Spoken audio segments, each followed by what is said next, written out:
आज का पहला प्रश्न है कि भारतीय संविधान का निम्नलिखित में से कौन सा अनुच्छेद सामाजिक और शैक्षणिक रूप से पिछड़े वर्गों से संबंधित है।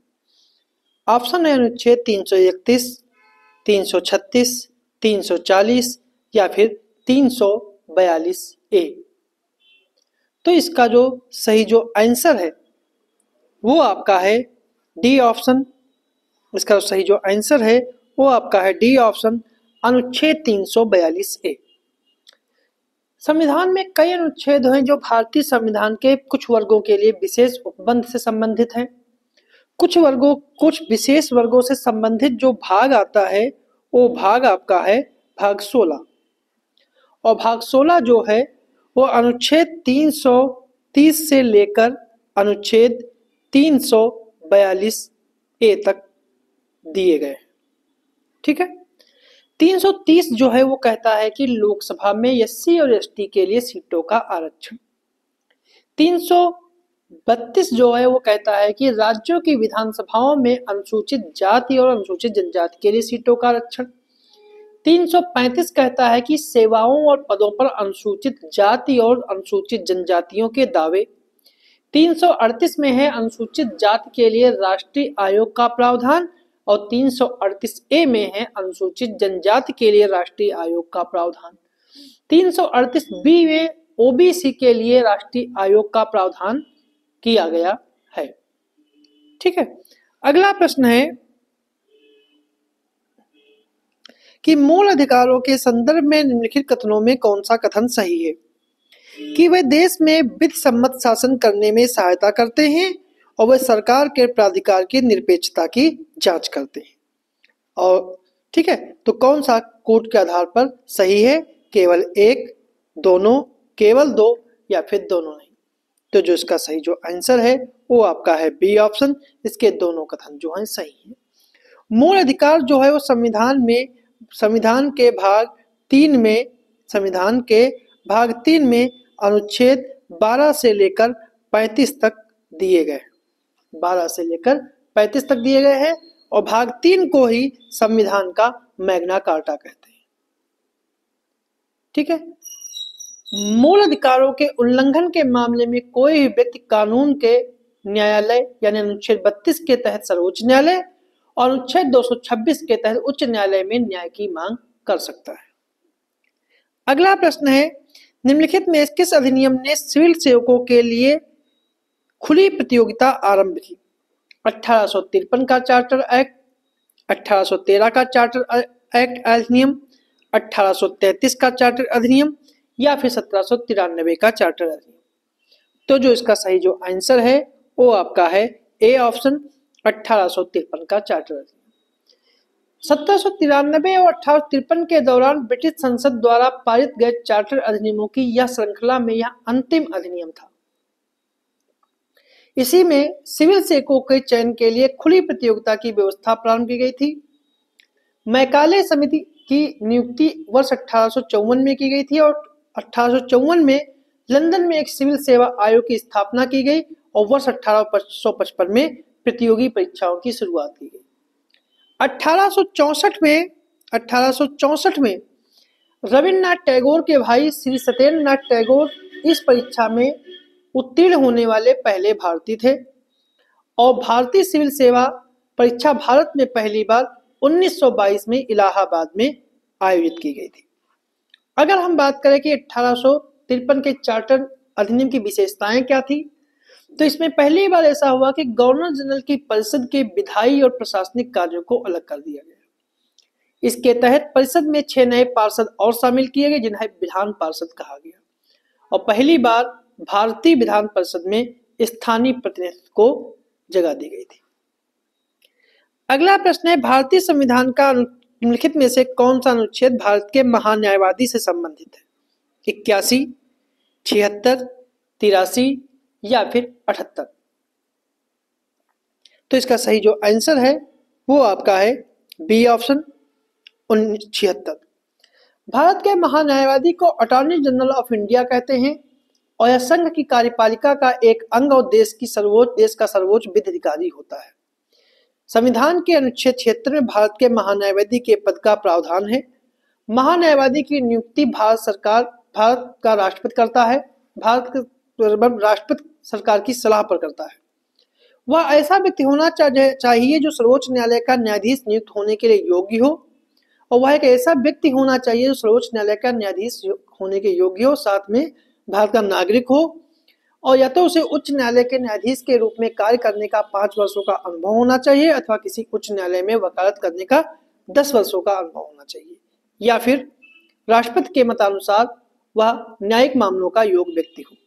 कार्यकाल की उसकी संविधान के द्वारा निश्चित नहीं है, और संविधान में महान्यायाधीश को हटाने की प्रक्रिया और आधार से संबंधित कोई मूल व्यवस्था नहीं दी गई। वह राष्ट्रपति के प्रसाद पर्यंत पद पर धारण करता है। अगला प्रश्न है, ग्राम न्यायालय के संदर्भ में निम्नलिखित में से कौन सा कथन सही है? कि यह प्रथम श्रेणी न्यायिक मजिस्ट्रेट का न्यायालय होता है। इसके तहत सिविल न्यायालयों की शक्तियों का प्रयोग किया जाता है। केवल एक, केवल दो, दोनों, या फिर दोनों नहीं।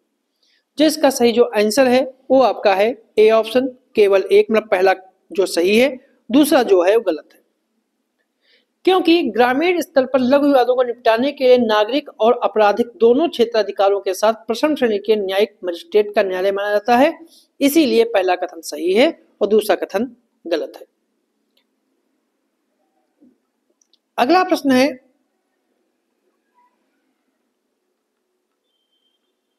एल.एम. सिंघवी समिति का गठन किया गया था 1986 में, 1988 में, 1989 में, या फिर 1990 में। तो जिसका सही जो आंसर है वो आपका है ए ऑप्शन, 1986 में। 1986 में केंद्र सरकार ने एल.एम. सिंघवी समिति का गठन किया था, जिसमें पंचायती राज संस्थानों के पुनरुद्धार का एक अवधारणा पत्र तैयार करना था। अगला प्रश्न है कि निम्नलिखित में से कौन सी भाषा भारतीय संविधान की 8वीं अनुसूची में शामिल नहीं है? नेपाली, अंग्रेजी, मैथिली और उर्दू। तो जो इसका सही जो आंसर है वो आपका है बी ऑप्शन, अंग्रेजी। क्योंकि 8वीं अनुसूची में भारत की आधिकारिक भाषाओं को सूचीबद्ध किया गया है, और यह भारतीय संविधान की 8वीं अनुसूची में, भारत संविधान की 8वीं अनुसूची में इनका वर्णन है, जिसमें वर्तमान में 22 भाषाएं हैं, और वर्तमान मूल संविधान में केवल 14 भाषाएं थी। 1967 में सिंधी भाषा को 21वें संवैधानिक संशोधन के द्वारा, 1992 में 71वें संवैधानिक संशोधन के द्वारा कोंकणी, मणिपुरी, नेपाली, और 2003 में 92वें संवैधानिक संशोधन के द्वारा बोडो, डोगरी, मैथिली और संथाली को 8वीं अनुसूची में शामिल किया गया। 92वें संवैधानिक संशोधन जो 2003 में हुआ था, यह 2004 से प्रभावी हुआ था। अगला प्रश्न है, निम्नलिखित में कौन सा अधिकार भारतीय संविधान के अनुच्छेद 21 का अभिन्न अंग नहीं है? आजीविका का अधिकार, रोजगार में अवसर की समानता, विदेश यात्रा का अधिकार, या निःशुल्क विधिक सहायता का अधिकार। तो जो इसका सही जो आंसर है वो आपका है बी ऑप्शन, रोजगार की अवसर की समानता का अधिकार। क्योंकि भारतीय संविधान का अनुच्छेद 16 जो है, रोजगार की समानता का अधिकार जो है, वो अनुच्छेद 16 देता है, जो सभी नागरिकों को समान अवसर की गारंटी देता है। अतः रोजगार में अवसर की समानता का मूल अधिकार है। समानता के मूल अधिकार भारतीय अनुच्छेद में अनुच्छेद 14 से लेकर 18 तक दिए गए।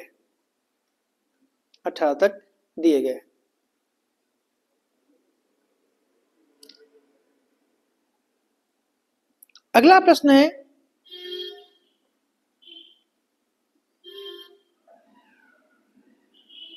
कि राष्ट्रीय बाल अधिकार संरक्षण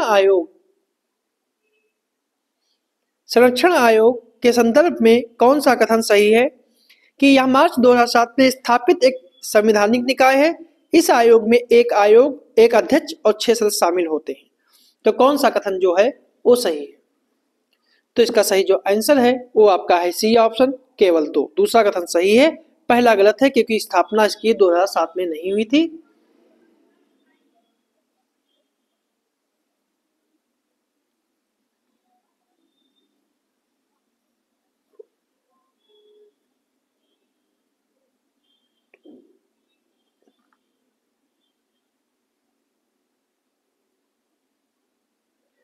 क्योंकि इसकी स्थापना जो है वो बाल संरक्षण आयोग अधिनियम 2005 के तहत मार्च 2007 में स्थापित एक वैधानिक निकाय है।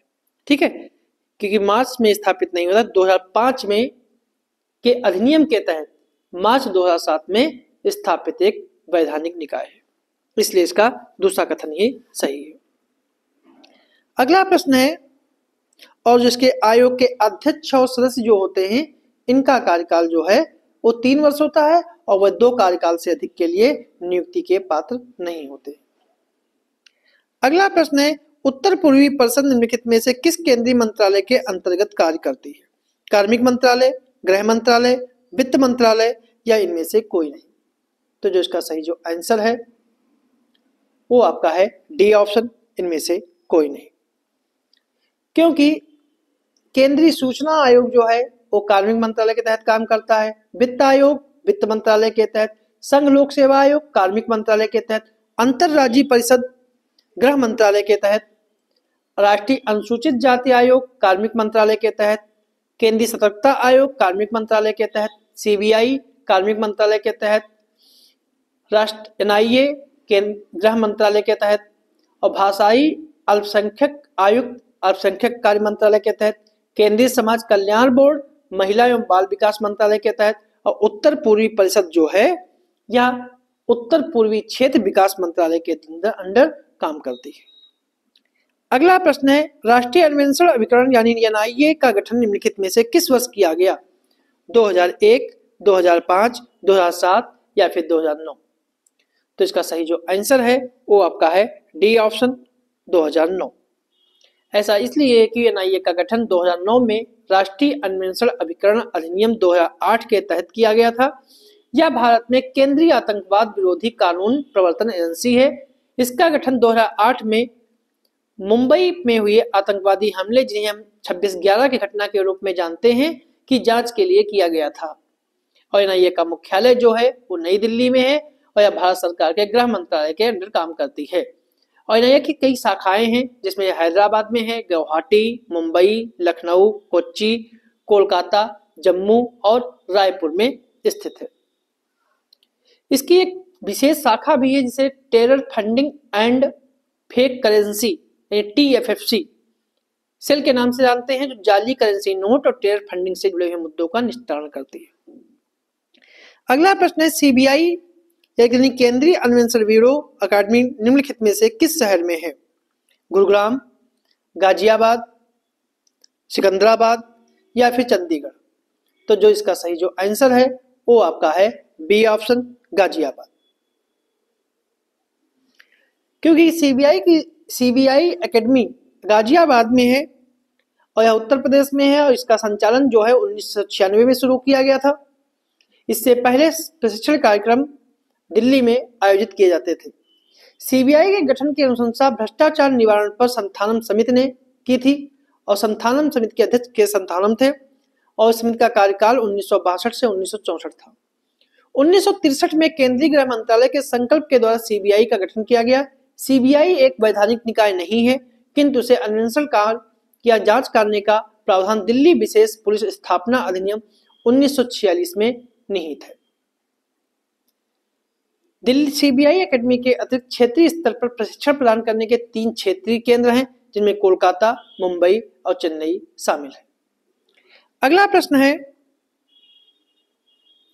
अल्पसंख्यक शब्द के संदर्भ में निम्नलिखित में से कथनों में से कौन सा सही है? कि भारतीय संविधान में अल्पसंख्यक पद को परिभाषित किया गया है और भारतीय संविधान का अनुच्छेद 29 धार्मिक और भाषाई दोनों अल्पसंख्यकों को सुरक्षा प्रदान करता है। तो कौन सा कथन सही है? केवल एक, दोनों, केवल दो या ना तो एक ना ही दो? जिसका सही जो आंसर है वो आपका है सी ऑप्शन, केवल दो। दूसरा कथन सही है, पहला कथन गलत है। क्योंकि अल्पसंख्यकों से संबंधित संवैधानिक और विधिक उपबंध जो है वो भारतीय संविधान में अल्पसंख्यक पद को परिभाषित नहीं किया गया है, लेकिन संविधान धार्मिक और भाषाई अल्पसंख्यकों को मान्यता देता है, इसलिए पहला कथन जो है गलत है।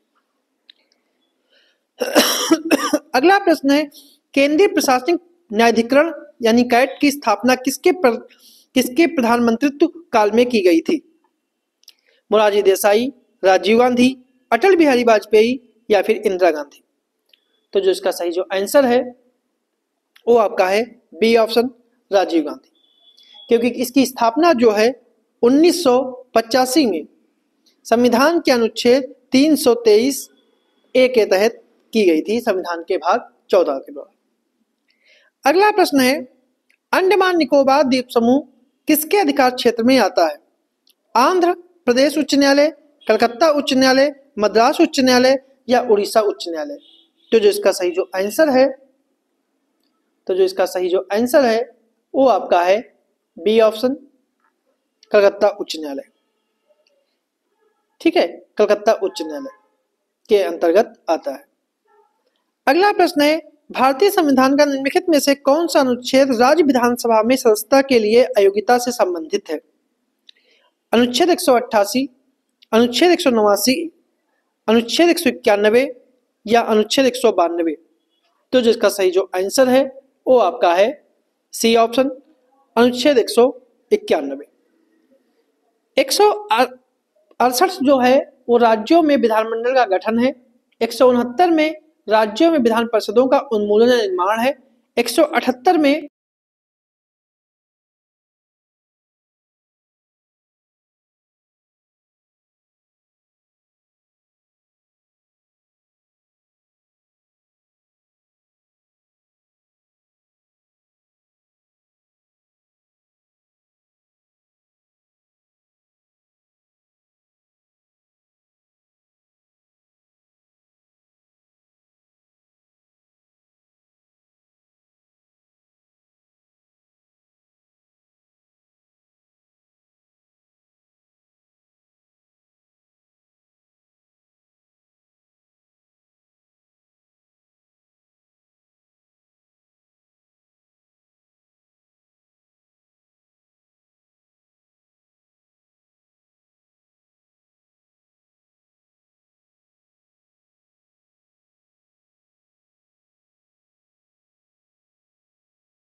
तो इसका सही